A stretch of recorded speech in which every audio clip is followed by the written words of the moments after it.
Are there aspects of life in Tehran that seem particularly suggestive of noir? Absolutely.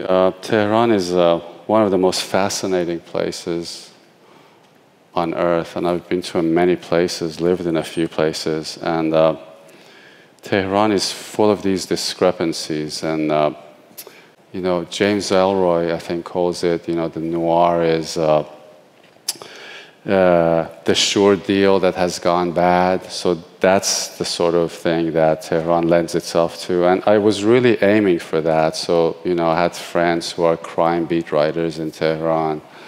And I wanted to sort of gather all of that in the various chapters. And I think to a large measure we succeeded. Yeah. You know what I think is, first of all, Salar did an amazing job, both the collection of the stories and the translation.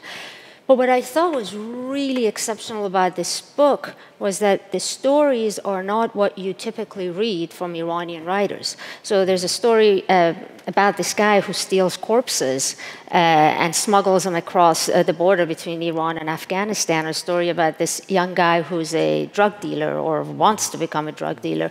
And typically modern Iranian literature, it just goes in a completely different direction. I mean, we are noir by nature. I mean, Iranian art, music, and everything else is all about tears and sadness and so on. But there's a reality to this, and little snippets of life that are so very unknown, even to somebody like me who is in touch, more or less, who I'm Iranian, so I would know some things about what life is like in Tehran, but none of this was something that I'd read before.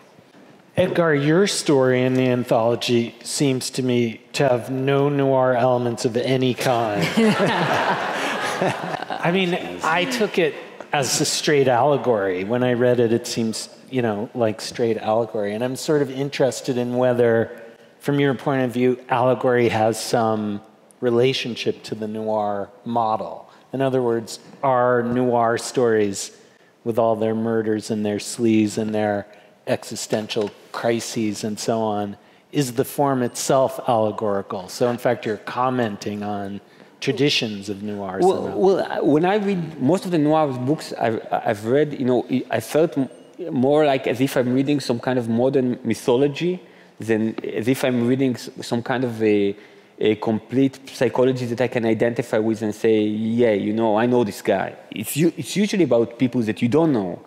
And many times they kind of symbolize, you know, some kind of a primal emotions that we have. Many times when you read a noir book, it's almost kind of like a superorganism in which every character plays some kind of a side that you have in yourself. So I read noir as allegories. Whenever I read it, it never seems real to me. You know, it always says something about the human spirit, but it's not kind of a snapshot of something that I know. I'm not sure I agree with that. I mean, something about noir is really kind of straightforward and simple and an easy read. And there's a body, and there's someone who has to solve the murder, you know, in the classic sense of Humphrey Bogart and Chandler and so on.